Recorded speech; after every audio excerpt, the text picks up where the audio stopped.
Hello everyone and welcome back to Sarthi Defense Academy. I am Gayatri and I'm going to be your trainer for today. In today's session, we are going to discuss the second part of parts of speech. In the first lecture on parts of speech, we studied the four parts of speech: noun, verb, pronoun, and adjective. Let us quickly revise them. Noun is a naming word. In this, we can name a person, for example, Christina, name a place such as New Delhi, an object such as a cup, a pencil, a laptop, an animal such as a cat, dog, crocodile, a collection of things like mob, nation, bunch, herd, or an inanimate object such as beauty, wisdom, intelligence. These are all nouns. As they name an inanimate object, person, place, animal, or things, as well as collections of things. Verb is an action word which talks about the action that is taking place. For example, speak, listen, write, study. All these are verbs. Pronouns are words that replace nouns. In the previous session, we have taken the example of Sahil. Sahil is my friend, Sahil is smart, Sahil lives in Belgium, and Sahil is a doctor. Instead of repeating the word or the noun Sahil, we now replace it with the pronoun he. So Sahil is my friend, he is smart, he lives in Belgium, and he is a doctor. So the word he is replacing the noun. So when we repeatedly hear nouns, it can become a little annoying to listen to it, which is why we replace it using pronouns. It also shortens the sentence. An adjective is a word that describes a noun. A beautiful girl, handsome man. These are examples that we have discussed in the previous session. In today's lecture, we are going to discuss what is an adverb, preposition, conjunction, and interjection. An adverb is a word that describes. Do you know what does it describe? It describes a verb. That is why we say addition to the verb is an adverb. Let us take an example.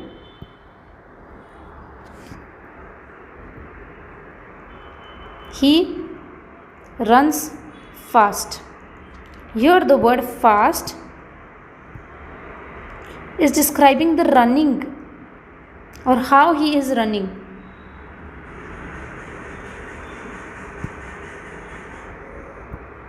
Ravi speaks slowly. Slowly here is describing the action. It is not describing the noun. Be very careful. An adjective describes a noun. An adverb describes a verb. So whenever there is a describing word, it can either be an adjective, it can either be an adverb. Look at what it is describing. Is it describing a noun? Then it's an adjective. Is it describing a verb? Then it is an adverb. Let's talk about preposition. Here the word preposition has the word position in it. These are words that describe position. Words that denote position. Words that denote position. She is sitting on the bench.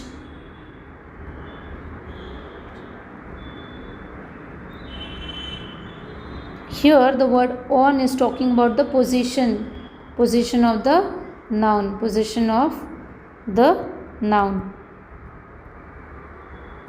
The book is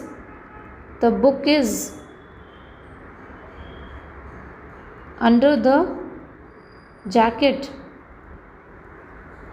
Here under is talking about the position of the book.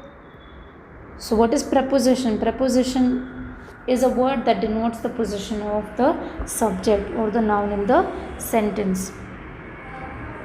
Next concept is conjunction. Conjunction means a word that connects two sentences, phrases. Spelling of phrases is incorrect. Phrases or words. For example,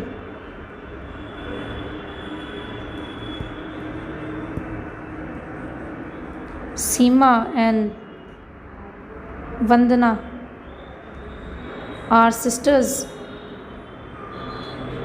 Here, the word and is connecting the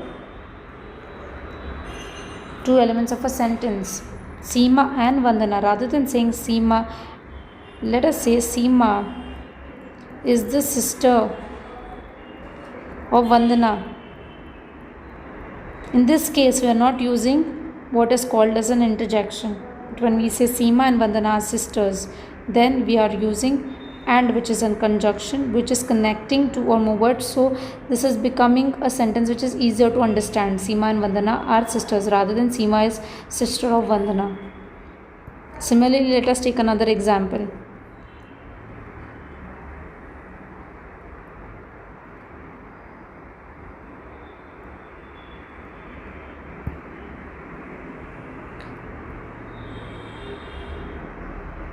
I am a hockey player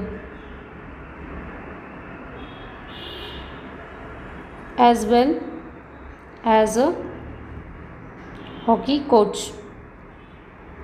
So here you're talking about two things, a hockey player and a hockey coach. So whenever you're connecting them, you're using the word as well as. This will be a conjunction as it is connecting. You could also say I am a hockey player and a hockey coach. Even easier, right? So a word that is connecting two or more words, phrases or sentences will be called as a conjunction.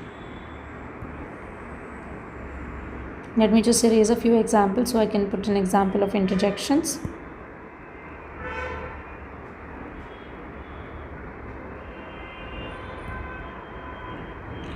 Interjections exist when there are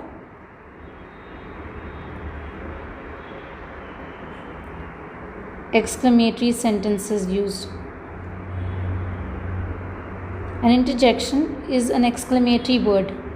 For example, alas, his dog died. Now let's write it in this format. Alas, comma, his dog died. Here the word alas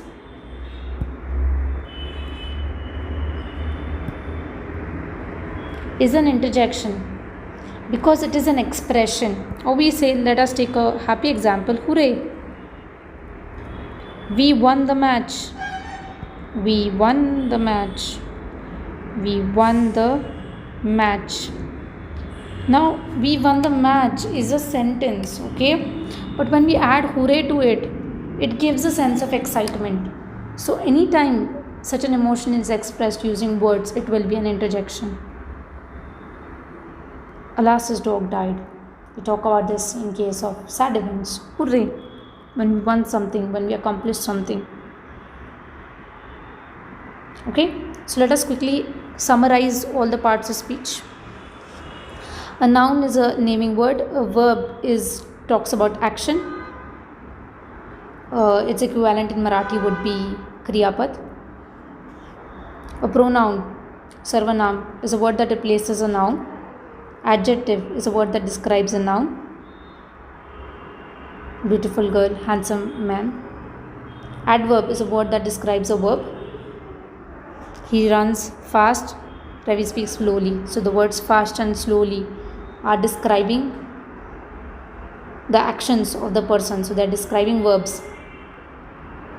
Preposition talks about the position of the subject or the object of the sentence. She is sitting on the bench. On is talking about the position. The book is under the jacket. Under is talking about the position of the book. Conjunctions are words that connect two or more sentences, phrases, or words. For example, I am a hockey player and a hockey coach. And here is a conjunction. Interjections are words that talk about emotions and expressions and give it additional value. For example, Alas's dog died. Hooray, we won the match. These are examples of interjection. Using of interjections shows your command over the language. So those of you who are watching this video for communication skills, for improvement in the communication skills, remember, learning interjections will help you show that English is a language in which you can naturally speak. Using adjectives, adverbs, knowing vocabularies about adjectives and adverbs will help you describe situations in a better format. So these are areas where you should focus on. Learning prepositions will help you communicate more efficiently.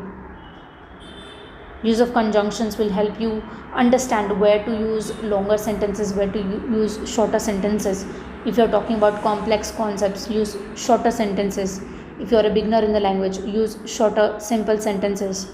However, if you are an advanced user of the language, go for use of compound and complex sentences. Compound sentences are when two independent sentences, two complete sentences are connected using conjunctions.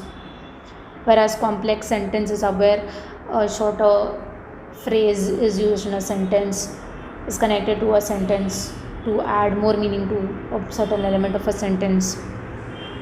Don't worry if you don't understand these concepts. We are going to study each of them in detail in the further sessions. Right now I'm just introducing you to those topics, so when we discuss those topics in detail, you don't feel like you've never heard these concepts before in life. Knowing different verbs will give you a command over explaining actions. So essentially, every part of speech is essential. Having good knowledge and command over each part of speech is important.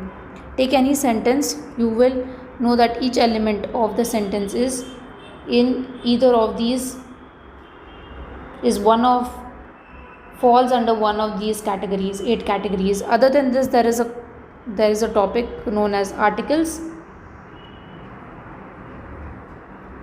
in the English language, which do not fall under these 8 categories. Apart from that, every word in the sentence that you are going to use is going to fall under any of these 8 categories.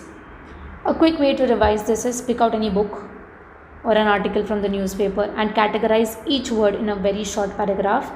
Pick each word and describe which part of speech it is. Is it a naming word? Is it an action word? Is it connecting two sentences? This is the best way to practice parts of speech. In the coming lectures, we will study each part of speech in detail, its types, rules associated to grammar in those particular topics. So this video is going to be the base of all of it. So good luck and happy learning, and I hope this video helps you improve your English grammar. See you soon.